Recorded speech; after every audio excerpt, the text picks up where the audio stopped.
Salam alaikum, bienvenue sur Capital Éthique. Comment vas-tu, Nadia? Ça va, alhamdoulilah, et toi? Et là, donc, on vous rappelle déjà un bon Ramadan Moubarak à toutes et à tous, qu'Allah accepte nos œuvres hein, et nos prières, il nous pardonne. Voilà, voilà. Donc, voilà.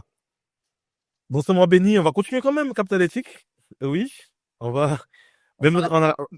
on s'arrête pas, on continue. Donc, il y a des événements, comme tout à l'heure, me disait Nadia, il y a deux bombes qui sont tombées quand même. Deux bombes assez. Ça- Voilà, c'est. L'actualité vraiment.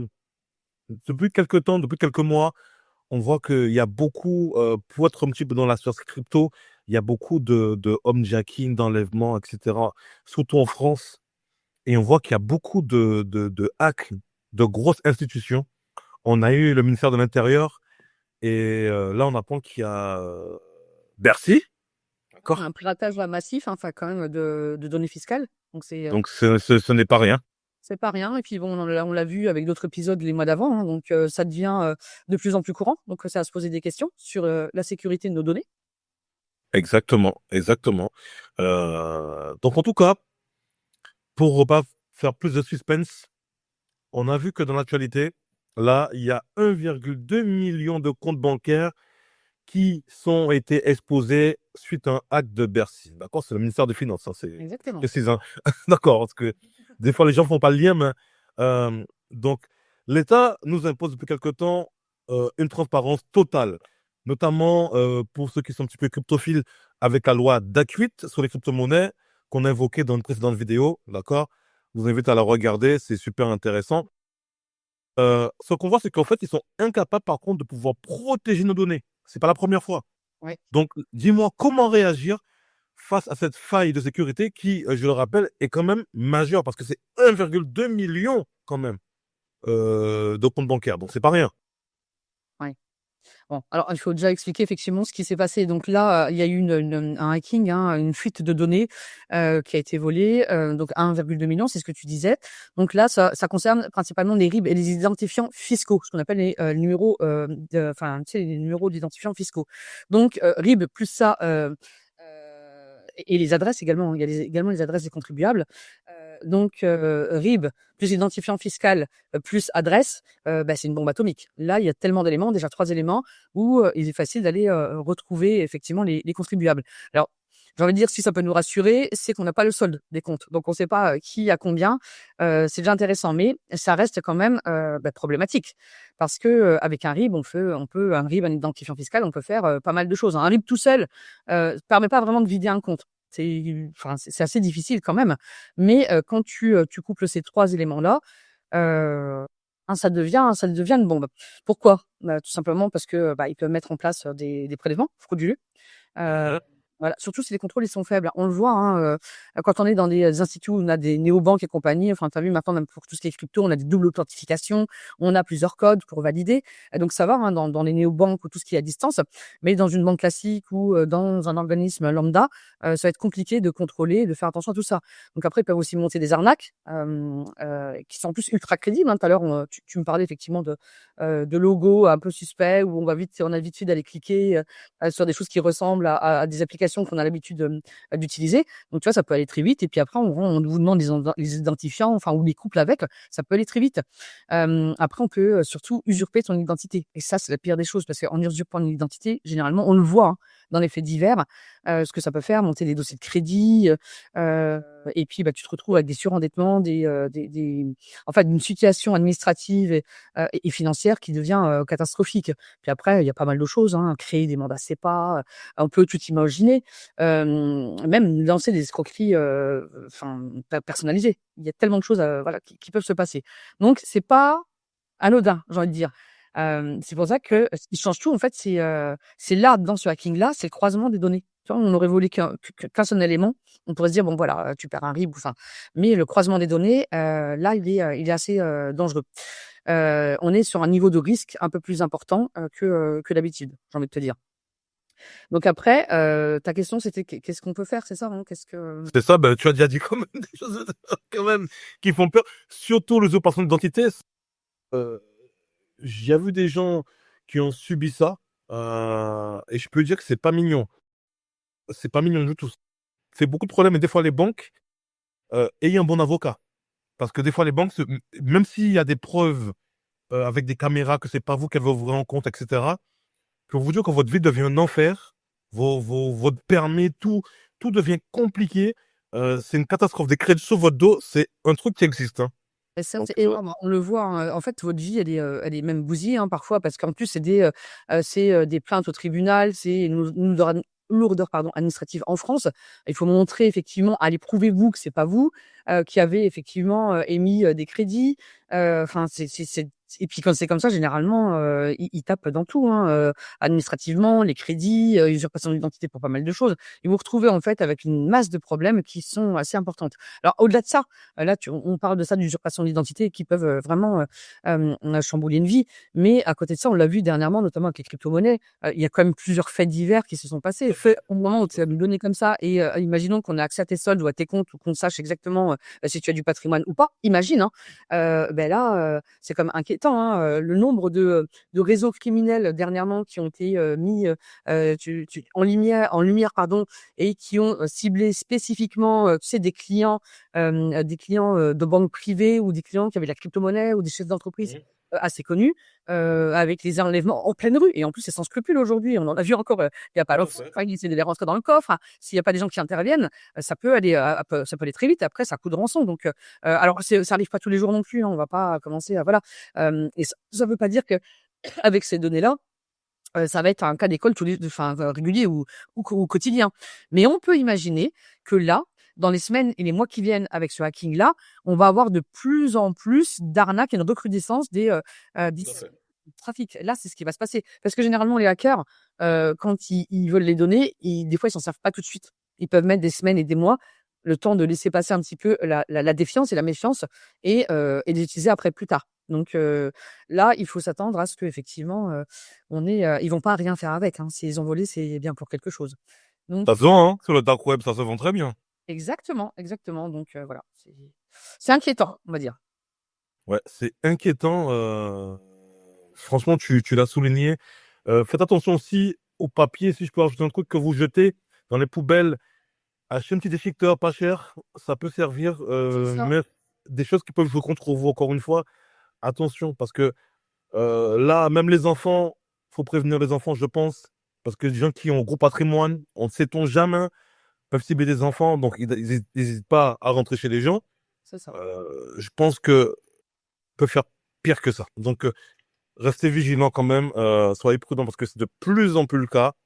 Et là où l'État centralise les informations des particuliers, eh ben, des contribuables, pardon, eh ben, le problème, c'est que le risque, eh ben, derrière, on n'est pas protégé.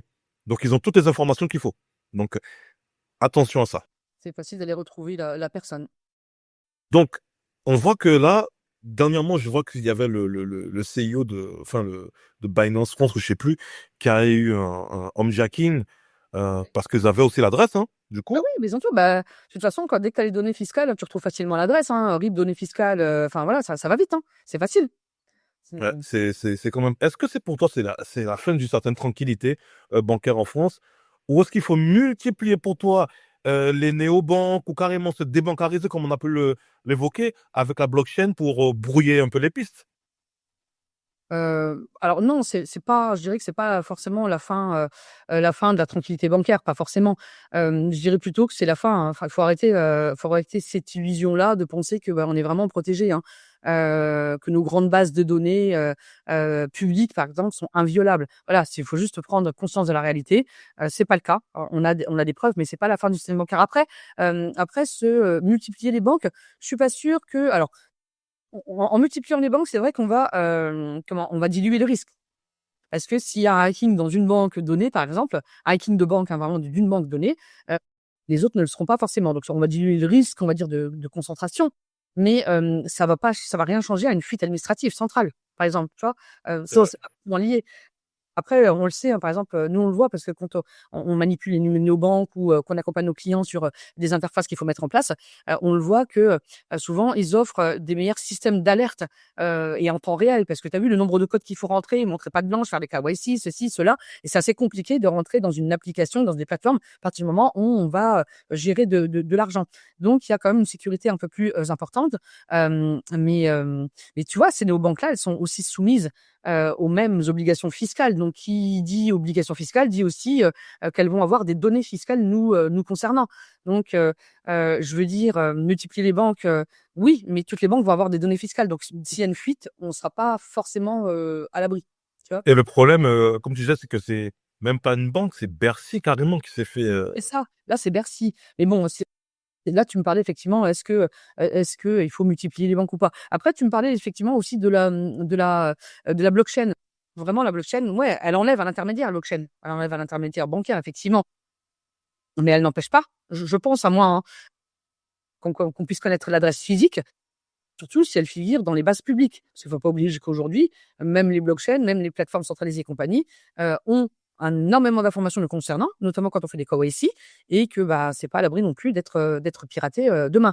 Donc en fait, la solution c'est pas, on va dire l'évasion technologique, si je peux dire ça, mais c'est surtout, je pense, Décentralisé, je voulais dire ouais, décentralisé, ouais, mais effectivement, le problème de décentraliser, c'est que il faut certains bagages, c'est pas accessible à la masse des personnes. C'est vrai que il faut certaines connaissances pour pouvoir y aller. Mais c'est vrai que centraliser, c'est kiff en ce moment avec Dacult.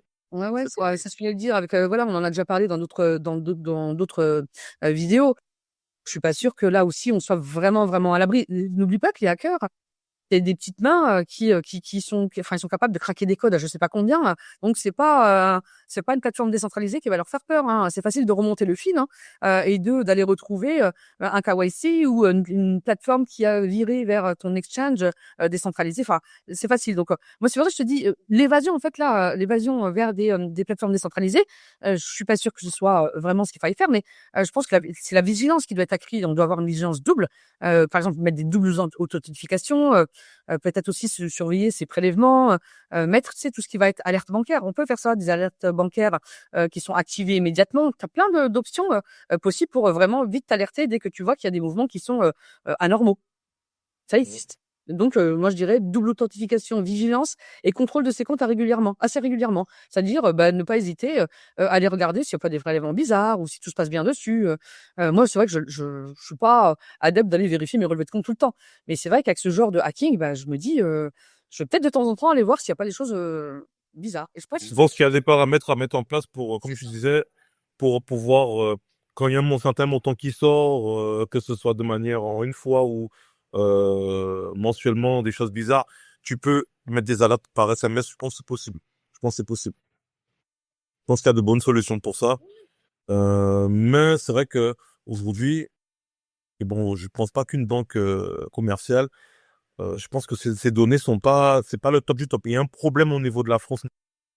On en parlait avec Younes et Karima quand ils faisaient l'exposition, mais de montrer que le budget n'est pas forcément mis sur la sécurité. Il y a une forme d'inconscience hein, là-dessus pour économiser, mais au final, les dégâts sont énormes. Alors que c'est là-dessus qu'il faudrait taper en premier. C'est quand on a les données des personnes, je pense qu'il faut au minimum mettre l'accent sur la sécurité. Et tu me fais penser à autre chose, mais qui a rien à voir. Au Louvre, le budget sécurité n'est pas là et regarde, ça fait 2 fois où il y a des incidences. Donc tu vois, je pense que les budgets de sécurité à tout niveau en France, ils sont un petit peu à la ramasse. Ouais. Et sachant qu'aujourd'hui, avec l'IA, tout ce qui arrive, les ordinateurs de plus en plus performants, et on n'est pas encore au quantique, hein. On n'est pas encore au quantique. Quantique, Je ouais. peux vous dire que, avant de parler de Bitcoin, et le problème du quantique, regarde déjà ce qu'on fait déjà à de grosses institutions avec des ordinateurs pré-quantiques, je vais dire. Ouais. D'accord? Donc, restons vigilants et ça risque d'être pire bientôt où on aura un moment, un système qui sera bien centralisé. Donc, courage. Mais autre chose, deuxième bombe. Ouais. Deuxième bombe qu'on a aujourd'hui. Alors, il y en a tellement que, bon, on va dire que majeur dans notre domaine. Ce matin, je lisais le journal du Monde et compagnie, de manière électronique, hein, je précise. Je Ouais, suis ouais. pas vanné avec un journal dans les mains. Mais le journal Le Monde révèle que 13 335 foyers avec plus de 1,3 million d'euros de patrimoine immobilier paient zéro impôt sur le revenu. Donc, certains vont râler. Mais attendez, le Français moyen gagne environ 2 500 € par mois. Ouais. Il paie des impôts. Nadia, comment est-ce que c'est légalement, enfin mathématiquement possible? C'est complètement possible et juridiquement aussi. N'oublie pas que je suis fiscaliste et moi, c'est le cœur de mon métier. C'est-à-dire que cette situation-là, pour moi, elle est pas étonnante. Ça fait des années que ça existe et c'est tout simplement, si tu veux, c'est tout simplement des, comment te dire, des montages fiscaux qui leur permettent de pas payer d'impôt sur le revenu. Alors déjà, pourquoi? On va l'expliquer parce que c'est vrai que tout le monde comprend pas. On a ce sentiment d'injustice et je peux comprendre, hein, mais il faut être clair dessus. Être assujetti à l'IFI, parce que là, on parle d'IFI. Quand on parle des 13 335 foyers qui ne payent pas l'IFI, d'impôt sur le revenu, pardon, qui sont assujettis à l'IFI, à l'impôt sur la fortune immobilière, ne payent pas de revenus. C'est ça, en fait, le débat en ce moment. C'est ce qui choque un peu tout le monde. L'IFI est complètement différent de l'impôt sur le revenu. L'IFI, c'est l'impôt qui porte sur le patrimoine immobilier, d'accord? Et pas sur les revenus. L'IR, c'est les revenus. L'IFI, c'est le patrimoine immobilier. Et ce patrimoine immobilier, effectivement, il est taxé à partir d'1,3 million et on commence à payer l'IFI à partir de 800 000 €. Donc, c'est comme ça que ça se passe. Donc, dans un foyer, et moi, je l'ai en clientèle, hein. Enfin, je raconterai une petite anecdote, hein, d'il y a très longtemps. Tu peux, par exemple, détenir 2,5 millions d'euros ou 10 millions d'euros de patrimoine immobilier dans différentes SCI, holding et compagnie, hein, par exemple, et ne déclarer peu de revenus ou pas, même imposable, pas de revenus imposables. Pour moi, c'est pas décorrélé. Ça, c'est vraiment pas décorrélé. Pour te dire, moi, j'avais à l'époque, une dame âgée, bon, qui avait hérité pas mal de biens immobiliers sur l'île de Ré. Et l'île de Ré, à l'époque, quand les parents avaient acheté les maisons, ça valait rien. Et aujourd'hui, l'île de Ré, un bien immobilier peut valoir 1 million d'euros. Donc, elle s'est Ouais. retrouvée assujettie. Alors, à l'époque, c'était pas l'IFI, c'était l'ISF. Yes, sir. Les redevables de l'ISF, alors qu'elle n'était pas imposable sur ses revenus, qu'elle gagnait rien. Elle avait une retraite de misère. Donc, tu vois, c'était bizarre. Donc, tu vois, c'est deux choses qui sont complètement dissociées. Alors, on va se dire, comment c'est possible tout ça? Tout simplement parce qu'il y a en fait plusieurs mécanismes qui sont légaux. Tout le monde dit oui, mais attends, c'est de la fraude, c'est pas normal et compagnie. Non, c'est des mécanismes légaux qui expliquent cela. Ça a été mis en place par l'État. Donc voilà, l'IFI, comme je te dis, l'IFI c'est une taxe sur le patrimoine et l'IR c'est autre chose. Alors, on peut avoir un patrimoine immobilier important. Par exemple, quand on détient des biens via une société. Donc c'est ce dont on parle en ce moment parce que j'arrête pas d'entendre aux infos, hein. Ouais, ils ont des mécanismes via la holding et compagnie. Ils parlent que de ça, mais il y a pas que ça comme mécanisme, hein. Donc effectivement, si on détient des biens via une société et que on se verse pas de dividendes, on n'a pas de revenus imposables personnels. Donc on va pas payer de l'IR dessus. D'accord?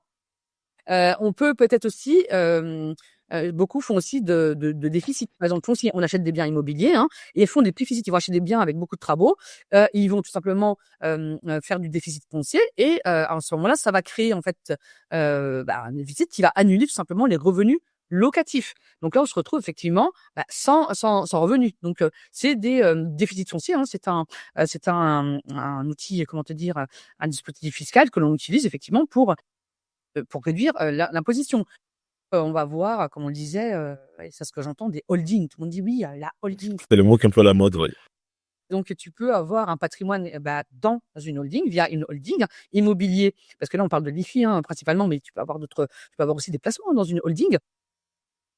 Si les bénéfices, ils restent dans la société et qu'ils ne remontent pas à nous en tant que personnes physiques, il y a pas de revenus, donc il y a pas d'impôt sur le revenu. Tu vois? C'est des choses qui sont décorrélées, complètement décorrélées. Après, tu peux aussi, enfin, il y a pas mal de choses, hein, pas mal de structures, voilà, de montages fiscaux, qui font que, tu vas, et alors nous, on en parle, enfin, pour nous, en tant que musulmans, on évite, hein, mais beaucoup utilisent aussi quoi? Le levier fiscal, le crédit, en fait, pour acheter, des biens immobiliers et il faut savoir que les charges d'emprunt, donc il se crée des charges d'emprunt élevées et là, ça vient, tout simplement réduire l'assiette taxable, quand tu es au réel. Donc tu vois, en fait, c'est bien légal, hein, tout ça, mais ce sont des dispositifs, des montages fiscaux, qui sont complètement légaux et que les personnes qui ont du patrimoine utilisent effectivement pour défiscaliser ou réduire leur masse taxable.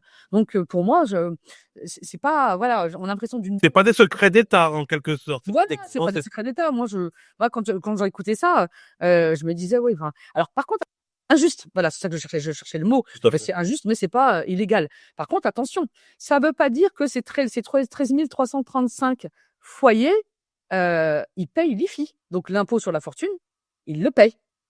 Ils payent aussi d'autres taxes, hein, la TVA. Ils payent aussi l'IS quand ils ont des holdings et compagnie. Ben, il y a des revenus qui tombent dans le holding, il y a de l'IS, il y a un impôt sur les sociétés aussi dedans. Donc ils payent les autres impôts. Par contre, ils ne payent pas d'impôt sur le revenu parce qu'ils ne récupèrent pas à titre personnel des revenus. Donc, Mais je pense que les gens, la masse des gens, n'ont n'ont peut-être pas conscience de tout ce qui est, voilà, tout ce qui va être personne morale, personne, voilà, physique, voilà, ils sont quoi. pas voilà. Voilà, qu'on parle de section, ils n'arrivent pas à comprendre que quelqu'un puisse, eh ben, à travers une société, alors que c'est la sienne, pouvoir optimiser sa fiscalité. Ouais.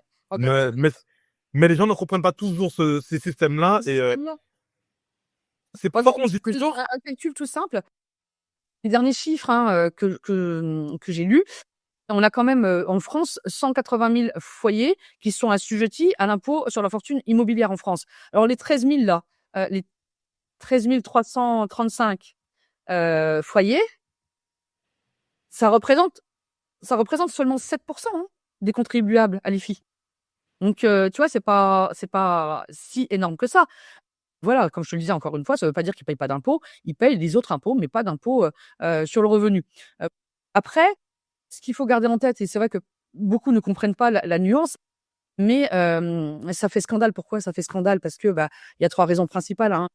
C'est un symbole politique déjà, attends, depuis la suppression de l'ISF déjà, on est toujours, c'était quand? C'était 2017 ou 2018 l'ISF? Je crois que c'était un truc comme ça. Le sujet, il est ultra sensible. Et les riches ne payent plus l'ISF, ils contribuent pas. Donc tu vois, c'est toujours un symbole politique qui est fort et qui est toujours remis sur la table. Et puis après, il y a aussi, comment te dire? Ce sentiment en fait d'injustice, c'est ce que je disais tout à l'heure, parce que tu vois quand on est nous en tant que personne physique, on n'a pas des gros patrimoines comme ça et on va se dire un salarié allez qui gagne 40 000 €, il va payer de l'impôt sur le revenu, et puis un propriétaire qui a plusieurs alors je dis millions de patrimoine ouais, si on veut hein, peut même certaines années hein, ne rien payer, tu vois. Donc en fait là on est dans un contexte budgétaire qui est tendu, on nous demande de faire des efforts, on a une dette qui est colossale, donc il faut récupérer des fonds. Donc on a un déficit public qui est élevé. Et là, le débat sur les contribuables les plus aisés, voilà, c'est toujours remis sur la table, comme si vraiment on leur fait. Alors certes, effectivement, il y a des cadeaux fiscaux qui sont, comment te dire, pas très logiques pour moi. Mais je veux dire, ce genre de montage-là, voilà. Après, tu sais, quand tu as un patrimoine de d'1,3 million, c'est pas non plus des milliardaires. Tout de suite, là, on pense à des milliardaires. Mais il suffit d'avoir 1,3 million de patrimoine et ça peut aller très vite, hein, en IFI, en impôt, en 1,3 million de patrimoine immobilier, hein. Mmh. C'est pas déconnant, non plus. Donc on s'attend à des milliardaires, mais 1,3 million, ça va très vite et tu commences à payer à partir de 800 000. Donc c'est pas des milliardaires, hein, forcément, hein. Voilà, ça peut être des personnes lambda qui ont hérité, qui ont un petit peu de patrimoine immobilier. Mais tu sais, là, tu achètes tout de suite une maison, 2 maisons, 3 maisons, via une SCI, qui fructifie bien, qui prend de la valeur, un petit parc immobilier, via 1,3 million, tu y arrives tout de suite, hein. Et je peux dire qu'ils ont intérêt d'optimiser parce que ceux qui n'optimisent pas, c'est la banqueroute, hein. Parce que les gens qui ne savent pas, qui n'ont pas fait ce qu'il faut, on le voit, on le voit sur les réseaux des fois. Déjà, ah, j'ai hérité, mais je dois payer, je sais pas combien, plus de 100 000 €. Ah ben oui, ben parce que derrière, ils n'ont pas fait ce qu'il fallait. Ils n'ont pas peut-être fait une SCI, et ils n'ont pas fait un démembrement, et ils n'ont pas fait des choses comme ça. Et au final, ça fait mal. L'importance, encore une fois, de rappeler que il faut investir en soi, il faut comprendre comment le système marche, comment il fonctionne, que sinon tu te feras avoir. Comprenez bien, il y avait un truc, si tu permets, une anecdote que j'avais vue, c'est que on disait que Robin des Bois dans les histoires n'aidait pas les pauvres vraiment, mais c'était aider les riches parce que les riches font toujours les lois. Parce que si les riches, les lois iront en fonction des riches, dans tous les cas. Et c'est surtout les gens qui ont moins de moyens qui vont subir. Donc, des fois, tu vas voir qu'on met, je sais pas, l'impôt sur la fortune, etc. Mais les riches, ils ont des armes pour lutter contre. Si ça passe, c'est que les riches, ils ont quelque chose derrière ils peuvent lutter contre. Ça va faire plaisir au peuple de voir, ah, ils mettent des impôts aux riches. Mais les riches, ils ont de quoi lutter contre. Si ça passe, c'est que c'est comme ça. C'est qu'il y a une solution. Exactement. Donc voilà. Donc on, on donne, on va dire comme ça, on donne de la poudre de perlimpinpin aux gens. On tient pas là pour qu'ils puissent être contents, etc. Mais au final, le riche, il est toujours aussi bien. Et la misère, elle s'installe. Et les prix n'arrêtent pas d'augmenter. Voilà. J'ai vu, Alors, c'était énorme. Hein. ouais, ce qui est un petit peu scandaleux, en fait, c'est qu'on se rend compte qu'en France, hein, les chiffres le montrent de plus en plus en ce moment, et notamment avec le quinquennat, enfin, la politique de Macron, là, depuis qu'il est au pouvoir, avec ses 2 quinquennats, hein. On a un écart entre les pauvres et les riches qui est important, des riches qui deviennent encore plus riches parce qu'ils ont pas mal d'avantages fiscaux, et bah, on trouve ça injuste parce que nous, à notre niveau, on est taxés alors que eux le sont pas forcément. Et c'est cet écart-là qui se creuse dans la société, qui est juste pas normal. Voilà. Et là, on concentre une richesse sur peu de personnes, hein, alors que la majorité du peuple vont payer des impôts et que voilà, c'est disproportionné. On est hyper taxé. Je crois qu'il y a 470 impôts qui existent en France. Oh, ouais, Faut les connaître, hein. c'est énorme. C'est énorme, on est taxé de partout. Donc, prenez-vous en main encore une fois. Prenez-vous en main. On le rappelle souvent, hein. Et vous allez voir dans les vidéos qui sortent que investissez en vous, rejoignez un réseau. Voilà. C'est pour ça qu'on vous le dit souvent. Nous, là-dessus, ben, on fait pas mal de choses, de networking compagnie. On en parle de ces trucs-là. Pas forcément sur le réseau, mais on parle de ces trucs-là, de ces dérives-là, tout ce qui va pas, comment on optimise, etc. On a des discussions pareilles. Et voilà, il faut savoir aussi investir pour combattre tout ça. On en parle souvent d'inflation dernièrement, etc. Ouais, Ouais, on est à plus de 18% sur les choses qui augmentent autour de ouais, nous. exactement. Comment vous luttez contre ça? Votre salaire, est-ce qu'il a pris 18% sur l'année? Je suis pas certain. Par contre, les choses augmentent. Tout augmente. Donc, il faut faire attention à ça. Il faut commencer à prendre les bonnes décisions. Parce qu'encore une fois, n'attendez pas d'être bribourné. On ne le fera pas pour vous. Si vous prenez pas les choses en main, ça va être très, très compliqué. Bah, en fait, ce qu'il faut retenir, hein, de toute façon de tout ça, c'est qu'en fait, on a un système fiscal qui est quand même très technique. Ensuite, ceux qui vont le comprendre, ils vont l'optimiser. Et enfin, en fait, la vraie fracture, en fait, c'est pas entre les riches et les pauvres, c'est entre ceux qui sont informés, ceux qui ont appris, qui cherchent à comprendre, qui se forment, et ceux qui ne le sont pas. Voilà, parce qu'ils n'auront rien fait. Donc après, on peut pas s'en vouloir. Soit tu fais le pas et effectivement tu apprends et tu essaies de maîtriser ces niches fiscales, et puis bah, tu optimises toi aussi, donc de manière à agir, parce qu'on parlait, hein, notamment quand on a du patrimoine, et on se disait toujours, on parle toujours de rendement, de rendement, de rendement. Oui, c'est bien le rendement, mais à côté, si tu ne traites pas la fiscalité, si tu ne viens pas l'optimiser, bah, ton rendement, il peut vite être impacté, hein. Ben, tu l'as vu hier, hein. Tu l'as vu hier, nos consoeurs, Karima et Karima qui, Ils ont une verticaire, oui, tu vois, quand on leur montre tout de suite les frais, et compagnie, plus la fiscalité, ben, bon, voilà. à la fin du coaching, ils étaient tous, Ah voilà, bah, fais, je dis. toujours bandits. Bah oui, bah c'est une réalité. Les gens regardent que certains endroits. Il faut tout regarder. Il faut voir une vision globale. Voilà, c'est ce que je dis tout le temps, et c'est pour ça qu'il faut accompagner et se former, parce que tout de suite on va dire placement, gain, je m'enrichis. OK, mais il y a pas que ça. Derrière, il y a aussi la fiscalité, il faut la prendre en compte, il faut la maîtriser, il faut savoir comment on peut l'optimiser, et de manière effectivement à ce patrimoine-là que vous allez constituer, bah, qu'il soit bien géré. La gestion, c'est pas juste, comment je place, qu'est-ce que j'achète, c'est comment je place, qu'est-ce que j'achète, et à la sortie, au moment des gains, ben comment je traite ces gains-là, comment je les optimise, hein, comment je fais en sorte que cette fiscalité, il y a toujours la fiscalité, hein, comment je peux optimiser de manière à ce que bah, ça me coûte le moins cher possible. Voilà. Et donc, c'est on va être averti et à maîtriser et à apprendre, en fait. Ça fait. Mais qu'est-ce qu'on fait des personnes, Nadia? Parce qu'il y a beaucoup qui se sentent coupables d'optimiser leurs impôts. Pas encore? Parce que, ouais, faut payer les impôts, faut payer les hôpitaux, les écoles, etc. Faut être un bon français, bien sûr. Ils savent ça. Mais que répondre à quelqu'un euh, qui aurait des scrupules à utiliser les niches fiscales de l'État? Niche fiscale, c'est pas une fraude. Enfin, je vois pas pourquoi il y aurait de scrupules. Ça, je l'entends souvent, ça, hein. Voilà, une niche fiscale, si elle existe, c'est que c'est légiféré. Donc, c'est pas une fraude. En fait, c'est un outil qui a été voulu par l'État. Et voilà, pour orienter, en fait, les comportements. Il y en a plein de niches fiscales, tu sais, les rénovations énergétiques, par exemple, les investissements productifs, les dons, on en a déjà parlé, les innovations. Donc en fait, utiliser toutes ces règles fiscales-là, c'est pas tricher, c'est juste jouer, avec les règles. C'est ça. C'est mon métier. Donc non, non, c'est pas une fraude. Je pense pas qu'il faille, culpabiliser. C'est là, c'est fait pour. On les utilise. C'est tout. C'est ça qui embête un peu peut-être les gens, c'est qu'ils disent, attends, ils voient que les riches vont pas en prison, ils disent, mais attends, ils font des trucs légalement, mais Ils ont parce peur. que En fait, c'est une méconnaissance. Je pense qu'ils ont juste peur de, que le fisc leur tombe dessus parce qu'ils se disent: «Ouais, si j'utilise, ils vont, voilà». Alors, il faut faire attention parce que tu vois, il y a pas mal, de niches fiscales ou alors de dispositifs fiscaux. Je pense par exemple, hein, tu sais, quand on crée, j'en parle souvent moi, hein, quand on fait une création de holding, on a par exemple la société d'exploitation en dessous, SAS ou SARL, hein, l'entreprise, et on crée une holding au-dessus, ce qui permet effectivement de pouvoir remonter des dividendes et d'investir dans la holding avec un coût, fiscal qui est moins cher parce qu'on a un frottement fiscal, un report, d'imposition.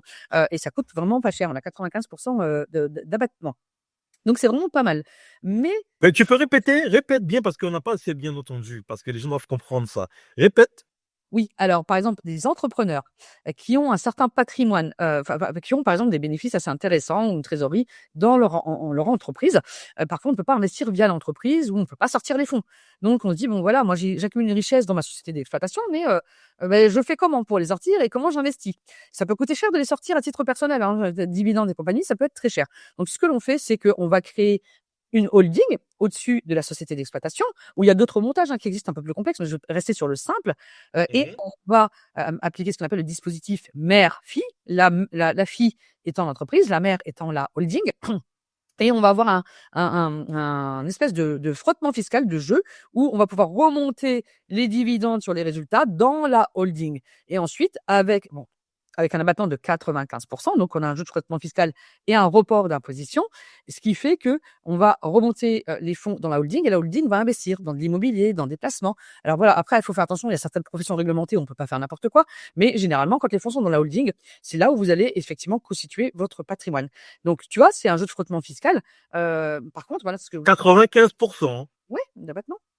Effectivement. Donc là, tu vois, c'est super intéressant. Par contre, le fisc, il faut faire très attention parce que nous, en tant que gestionnaire de patrimoine ou quand on monte ce type de société, c'est que le fisc est très regardant aussi dessus. Tout le monde pense que Bien sûr, le bien sûr, corps bien de sûr. réglementation, on peut l'utiliser, c'est normal, c'est là. Mais le fisc, quand même, va très loin et parfois peuvent requalifier parce que ils vont aller vérifier quand même quel est l'intérêt économique de cette holding et d'être monté. Est-ce que c'est un but simplement de défiscaliser, enfin, à but fiscal, tu vois? Ou est-ce que c'est réellement le but économique est vraiment que cette holding investisse dans un patrimoine ou peut-être dans d'autres entités, d'autres sociétés qui pourraient venir sur la holding, tu Et vois? s'enrichit encore plus. Voilà. Voilà, Oui, donc ils ça, sont c'est assez simple, hein. regardants, ils peuvent revenir dessus, enfin, ils peuvent faire des contrôles, hein. Ça peut susciter leur curiosité, on va dire, hein, si tu veux, les titiller un petit peu. Mais si, l'intérêt économique est justifié et que les choses sont bien faites, il y a pas de raison que vous soyez requalifiés. Mais je sais que, parfois les clients sont réticents, ils ont peur, ils disent: «Ouais, vous êtes sûrs les impôts, hein?» Enfin voilà, alors que, ça existe, c'est mis en place, on y va quoi, il y a pas besoin d'avoir de De toute façon, c'est simple, hein. Soit tu le fais pas, tu te fais tondre, ou soit tu le mets au vert. Donc, y a pas, moi, dans les cercles qu'on fréquente, c'est des discussions qui sont normales de faire une holding. C'est des discussions qui sont normales. Des investisseurs musulmans ou des chefs d'entreprise parlent de ça normalement. C'est des choses qui sont normales. ouais, mais Donc, tu sais que moi j'ai mon prof qui me fait rire à chaque fois, en création de société, qui me dit tout le temps, heu, ironiquement: Si tu n'as pas ta holding, tu as raté ta vie». Il me dit toujours, c'est ce qu'ils disent les gens. c'est clair. Ils se moquent, mais c'est pas forcément vrai. C'est pas parce que tu as pas fait de holding, tu as raté ta Ouais, vie. mais 95%, il a raison. Après, ça correspond pas à tout le monde. Oui, c'est pas toujours, judicieux dans tout. C'est pas forcément bon pour tout le monde. Ah voilà, c'est pas quelque chose qui doit être mis en place systématiquement, voilà. Mais ça peut être un dispositif intéressant effectivement, pour certains chefs d'entreprise. Aujourd'hui, de pas connaître le holding, même pour, même des rappeurs maintenant parlent dans leur musique. J'ai entendu ça la Ouais, dernière fois, je dis, mais tout ça. un gars disait que même des rappeurs en parlent dans leur musique qui parlent de holding. Donc, à partir de là, je peux vous dire que, voilà, c'est dommage de pas, ça que, dans le livre de développement personnel qui parle de finance surtout, on va dire ça comme ça, Ouais. il parle du fait de bien s'entourer des bonnes personnes. Parce que des fois, les gens ont peur d'avoir des experts comptables, des avocats, des fiscalistes. Mais c'est comme ça qu'ils gagnent de l'argent, les riches, parce qu'ils savent vous mettre, ils savent optimiser, ils savent En que fait, je oui, peux ils payer. voient le coût, ils voient, ils se disent: «Oui, mais il va falloir les payer et compagnie». Sauf que, bah, les pigeons dans l'histoire, c'est souvent, les professionnels parce que, ce que tu vas leur payer en honoraires, tu gagnes des fois, 2 fois, Beaucoup 3 fois plus. plus, hein, beaucoup plus. Donc, il vaut mieux payer quelqu'un de pro et qui t'accompagne et te faire gagner, des millions, on va dire. Ouais, en Donc, termes des de fois, frais, c'est mieux. en termes de défisque, voilà. Ils voient pas ça. En fait, si tu veux, ils voient pas ça comme un investissement en se disant: «Beh, qu'est-ce que je vais gagner?» Ils voient pas la finalité en disant: «Bah, je vais quand même gagner, là, là, là, là» et quand tu fais le cumul, tu te dis: «Waouh, quand même, quoi». Tu gagnes en droit de succession, tu gagnes en fiscalité, tu gagnes en gains parce que, Mhm. généralement, bah, c'est des placements. Donc tu cumules tout ça et tu dis: «Ah ouais, mais j'ai payé des honoraires, de 10 000 € pour un montage, une architecture, patrimoniale». Oui, mais c'est complexe, hein. C'est du travail aussi derrière, il y a un suivi, mais c'est rien comparativement à tout ce que tu gagnes, et Tout à fait. donc des fois, j'ai envie de leur dire: «Mais est-ce que vous vous rendez compte quand même que, voilà, que c'est une goutte d'eau, en fait, dans ce que vous allez gagner?» Ils sont voilà, ils voient ce qu'ils vont payer à la base, mais pas où on va les emmener et c'est dommage. C'est c'est ça qu'il faut regarder toujours, c'est qu'est-ce qu'on a à gagner? C'est Qu'est-ce ça. que tu as gagné? Tu fais la balance après, et qu'est-ce que tu as gagné dans l'histoire? Donc, faut regarder ça, et Combien voilà. de fois, moi, j'en ai eu des clients comme ça qui viennent chipoter, alors que tu leur fais des petits forfaits. Tu as vu, hein, moi, combien de fois je suis au rabais et je me dis, «C'est pas le prix». Ils viennent chipoter, «Oui, mais j'ai pas compris, ouais, mais pourquoi?» Et tu leur dis: «Non, mais attendez, tu as vu ce que tu gagnes à la fin? Enfin, En fait, mais c'est ça tu que je disais. Il faut toujours montrer aux gens, de manière factuelle, et là, ça fait plus style. gagnes, en fait, voilà, pour qu'ils réavouent. Voilà. En Donc fait, c'est vrai si que tu les parles les et après, gens, quand tu touches rien, c'est mieux parce qu'ils se disent: «Ah oui, effectivement». Donc là, tu voilà. Je pense que là, tu des fois, prends. faut choquer, faut montrer, et c'est ça qu'on a vu dernièrement quand on parlait d'optimisation on va dire ça t'investit, mais que quand on regarde tout l'envers du décor, eh ben là, ça met un choc. Bah, Et là, ça nous comme ramène la à la réalité. fiscalité, les frais de versement, les frais de gestion du contrat, les compagnies, tout ça et qu'une fois que tu as bien tout mis et que tu regardes à la fin, Qu'est-ce que je gagne? ouais, Ah ben voilà. c'est ça. Voilà, qu'est-ce que tu gagnes. Voilà. Donc, je pense qu'il faut être, les gens, faut qu'ils soient un peu, ils aiment des choses factuelles, faut leur montrer des choses comme ça, au moins, ils comprennent. Donc, Nadia, du coup, il y a ce hack de Bercy. Du coup, quelle action immédiate on peut mettre en place pour les auditeurs pour éviter d'avoir, enfin, pour ne pas être en panique et éviter les gros problèmes? Alors oui, alors déjà il faut pas paniquer, hein. Ça sert à rien du tout. Par contre, il faut pas ignorer non plus ce qui s'est passé. Tu vois? La situation là, elle est pas comme Tout à c'était, fait. elle est quand même problématique. Donc moi, ce que je préconiserais déjà, c'est dans un premier temps, la première chose à faire et aujourd'hui, hein, pas demain ou voilà, c'est déjà d'aller vérifier son espace personnel, tu sais, sur impôts.gouv parce qu'il y a des identifiants fiscaux qui ont été volés. Donc déjà, Tout à fait. voilà, aller, voir de ce côté-là, impôts.gouv, et aller vérifier alors qu'est-ce qu'on peut aller vérifier dessus? S'il y a pas si l'IBAN, s'il y a pas d'IBAN inconnu. Tu sais, parce que des fois, tu enregistres ton IBAN parce que, les impôts te remboursent sur ton IBAN directement quand il y a un Tout à crédit. fait. Donc Tout à fait. aller voir déjà, si l'IBAN est toujours bon, si c'est toujours OK. Il y a peut-être ça déjà. Voilà, parce que je pense surtout au remboursement, hein, je pense pas au paiement, parce que bon, ils s'en fichent un peu des paiements, ils vont pas payer à votre place, hein, mais c'est surtout le RIB, pour les éventuels remboursements, crédit d'impôt, ce genre de choses-là. Vérifier aussi tout ce qui va être coordonné, hein, vérifier, vraiment toutes les coordonnées. Et surtout, je pense, aller vérifier s'il y a une double authentification, Tout à fait. la double authentification, elle est disponible, dessus aussi. Peut-être mettre, alors moi je suis pas expert en cybercriminalité, hein, Karima, je sais que Younes l'avait, pas mal expliqué, mais bon pour nos auditeurs, tu vois, on ne le sait pas, mais il y a quand même, des possibilités de mettre des doubles authentifications et de plus en plus, hein, maintenant via les interfaces bancaires ou autres impôts, pour mettre une sécurité, supplémentaire. Donc ça, voilà. Après, il faut aller, je pense aussi dans son application bancaire, et activer, comme je te disais tout à l'heure, tu sais toutes les alertes, moi je sais que je l'ai, hein, sur les Exactement, exactement. toutes les alertes, en temps, tu sais, c'est ce qu'on appelle les alertes en temps réel, pour chaque mouvement qui serait un peu, suspect. Donc il y a ça. Même si c'est des petits montants, on s'en fiche, hein, parce qu'ils commencent toujours par des petits montants. Les arnaques, c'est comme ça qu'elles commencent, parce qu'ils font des pré-tests. Tu sais, ils vont prendre 1 €, 2 € pour voir si ça passe et qu'on s'en rend pas compte et après bing, c'est là où ils prennent des grosses sommes. Surtout si on a l'habitude, de laisser, des fonds, assez conséquents sur un compte courant. Notamment, je le vois beaucoup chez les musulmans quand ils savent pas, quelle solution de placement avoir. Ils laissent des grosses sommes sur le compte courant en disant: «Bah, au moins c'est en sécurité, c'est là». Oui, mais là, enfin, si on parle de Hot Company, ils sont pas si en sécurité que ça maintenant. Non, mais c'est vrai qu'il y a des gros montants qui sont sur les comptes, des fois. Ouais, c'est voilà. Moi, je trouve, bon, déjà que c'est immobile, donc ça rend fou. Mais en plus, plus de 100 000 euros déjà, on connaît déjà la règle, hein. Bon, voilà, plus de 100 000 euros, faites plaisir à la banque. Franchement, je pense que c'est tapis rouge pour vous. Mais tu disais bien, c'est les alertes, parce qu'aujourd'hui, comme tout est centralisé, et c'est numérique. Donc, du coup, on peut se connecter avec son numéro fiscal. Donc, du coup, sur les plateformes, et du coup, je ne sais pas demain si vous ne mettez pas d'alerte, si quelqu'un se met un bénéficiaire dans votre banque, etc., ou sur les RIB, parce que tu as raison, ce que tu disais, c'est vrai que moi, les banques en ligne, c'est plus sécurisé parce qu'il y a une double authentification, mais des fois, les banques physiques, des fois, des gens, je donnais juste mon RIB, ils arrivent à prélever. Je donne juste mon RIB, ils prélevaient normal, sans me demander, avant, il fallait signer, etc. Mais pour moi, ça, c'est du pipeau, parce qu'en fait, au final, ils prennent normal, hein, ils se servent.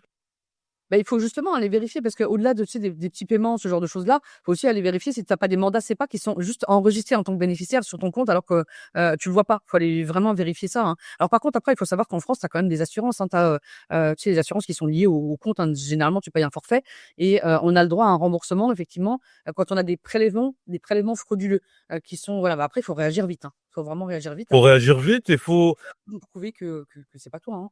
il faut Voilà. toujours être bien entouré, parce que des fois, on va essayer de nous baratiner, nous faire perdre du temps. Donc, je pense que faut bien s'entourer.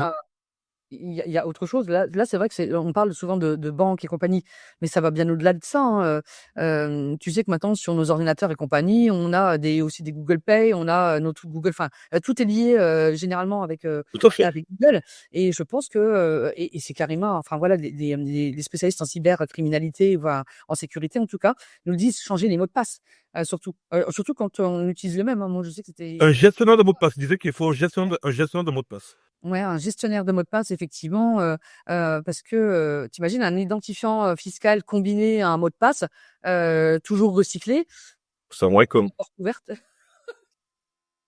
Je dis ça, mais moi, j'étais la première à faire comme ça parce que moi, c'était la facilité, hein. On a le mot de passe et compagnie donc c'est vrai que, au bout d'un moment, quand tu te rends compte, quand ils nous ont mis, et moi, j'avais assisté à 2 lives comme ça, un de Rudy et un, avec Karima que j'avais revu en replay, hein. C'est hallucinant comment ça peut aller vite et comment on se rend compte qu'en fait, on n'est pas en sécurité du tout. Quand on laisse traîner et qu'on se dit: «Bon, bah, demain, oui, mais ah non, ça arrive aux autres». Et moi, c'est Eh ben non. une croyance personnelle, hein. Oui, non, mais ça, bon, c'est bon, ça arrive aux autres, ça m'est jamais arrivé, pourquoi ça m'arriverait demain? Ou j'ai un iPhone. Ouais, voilà, c'est ça.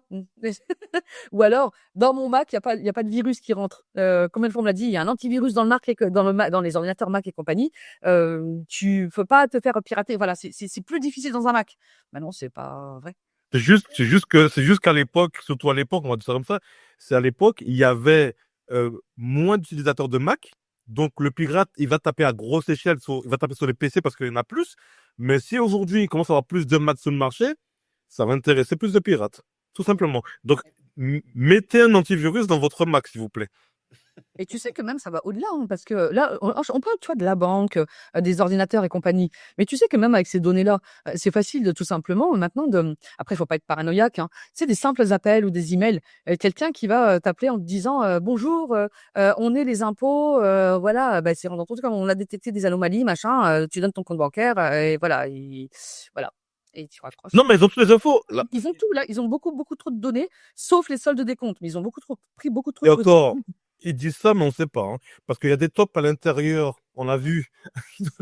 Des- Donc, euh, je pense que c'est peut-être pour calmer un petit peu tout ça, mais disons qu'ils ont trop d'infos déjà, et faut avoir les bons réflexes pour ne pas tomber dans des panneaux bien ficelés, parce que ils ont les noms de personnalités qui ont une certaine autorité dans la police, etc. Donc, ils peuvent vous faire des remontées pour vous mettre des amendes. Des... Parce qu'aujourd'hui, c'est bien fait. Il n'y a pas de faute. C'est des documents qui sont très, très bien faits. Tellement bien falsifié, ouais. Donc, c'est pas comme avant, il y avait des fautes d'orthographe. C'était voyant. Aujourd'hui, non, aujourd'hui, c'est pro. Aujourd'hui, les gens qui vous appellent ont des voix pro. De mieux en mieux, c'est bien fait aujourd'hui. Donc, ils ont votre nom, ils ont votre adresse, ils vont plein d'informations. Et quand vous êtes au téléphone, ben, vous devenez crédible, parce qu'on va vous dire, oui, on a vu que vous avez fait tel versement dernièrement, et vous vérifiez, oui, ben, effectivement, oui. Et ben, du coup, à partir de là, Non, mais c'est pas comme ça qu'il faut faire. Il faut raccrocher. et rappelez vous-même avec le Exactement. là. C'est comme ça pour vrai. Exactement. Vous avez un doute, vous êtes pas sûr, bon raccrochez. Moi, combien de fois ça m'est arrivé, je sais plus. Je vous rappelle. C'était avec un opérateur, je crois téléphonique ou je sais plus quoi. Enfin, ça m'est arrivé. Et moi, j'ai douté. Je me suis dit: «Attends, c'est une fraude, c'est ça». Et j'ai eu un doute. Mon fils Riyad me disait: «C'est une fraude». Je lui dis: «Non». Bah, du coup, j'ai pas répon j'ai appelé. On m'a dit: «Non, non, madame, c'est une fraude» et voilà. J'ai appelé de moi-même. Donc avec le bon numéro. Comme ça, tu es sûr. Et eux, ils disent: «Non, non, c'est une fraude, c'est pas nous qui vous avons appelé», voilà. C'est comme ça qu'il faut faire. Raccrocher. Toujours rappeler. Voilà. C'est Raccrochez, dit je vous rappelle. lui qui rappelle la vraie l'entité avec le bon numéro. Pour être sûr. Et Parce vous qu'ils pouvez vont vous faire peur, hein. Ils vont ah vous oui, dire, alors attention encore une fois, ils vont vous dire que oui, là, il y a 5 000 € qui est en train de passer. Ils vont vous faire peur, hein. Et quand on parle de sommes d'argent, on est plus logique. Moi, je l'ai vu en crypto, des gens, ils ont plus logique parce qu'ils vont donner leur petite phrase parce que dès qu'on parle d'argent, on perd toute logique. c'est ça. Gardez votre sang-froid, dites vous rappeler et ça ira bien. Parce que C'est ça. sinon, ils savent très bien jouer sur les biais cognitifs, sur les peurs, et cetera. Mais non, oui, Ils savent très bien ce qu'ils font, donc c'est qu'ils attention à sont un ça. peu fragiles ou pas avertis et ça va vite, hein. Ça va aller vite. Donc attention à ça. Voilà, en tout cas, c'était les infos qu'on voulait vous partager. Faites super attention à ça. Prenez soin de vous. Vraiment, la sécurité, c'est très, très, très, très important. Faites pas comme le gouvernement, peut-être qui néglige, et de grandes sphères qui négligent l'aspect sécurité. Sécurisez au maximum pour être tranquille, d'accord? Il faut le faire parce que ça devient, tu sais, on en a déjà parlé, hein. Aujourd'hui, on va arriver à l'ère numérique, on va arriver à l'hypersurveillance avec Dacuit et compagnie. Donc, ça veut dire que tout va être automatisé, que tout va être digitalisé et que, effectivement, s'ils sont pas capables aujourd'hui de sécuriser toutes nos données alors que tout va être numérisé, bah, ça fait juste peur, quoi. Donc, bon, moi, et je l'avais déjà soulevé plusieurs fois, hein. Moi, ce qui me faisait peur, c'est pas le contrôle, le euro numérique et enfin, pas, c'est pas le euro numérique d'Acuit et compagnie, parce que quand tu fais bien tes obligations déclaratives et compagnie, je vois pas pourquoi je vais avoir des problèmes. On nous demande de le faire. Voilà. C'est pas ça, moi, qui me dérangeait. C'est de me dire, mais mince, ils ont quand même toutes les informations et même les plateformes, par exemple, avec Dacuit, Crypto, ce genre de choses, transmettent tout. Donc, moi, ce qui me fait peur, c'est pas le fait de déclarer ou de payer des impôts. C'est bah, qu'en fait, les informations circulent.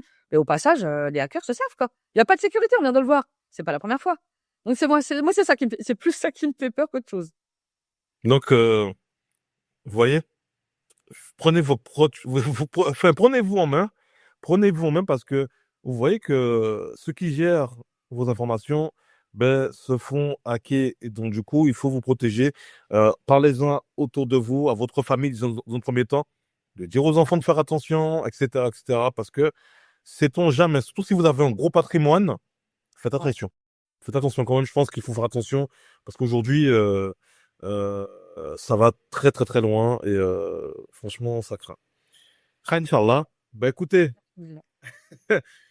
on veut pas que les dans une mauvaise augure, mais on vous informe. Bon, vieux savoir, comme on dit, comment ça va se passer pour nous, qu'est-ce qui se passe, d'accord, en France, hein, qu'est-ce qui se passe en France. Autant prévenu que pas averti et ne pas pouvoir se relever, d'accord? Au moins, il faut savoir exactement. Voilà, exactement. Donc, prenez soin de vous et de vos proches. On vous dit à très bientôt. Oh, ça. Un bon mois de Ramadan. Ouais. Voilà. Et Prochain épisode. salam alaikum. Salam alaikum wa rahmatullahi wa barakatuh. Ça.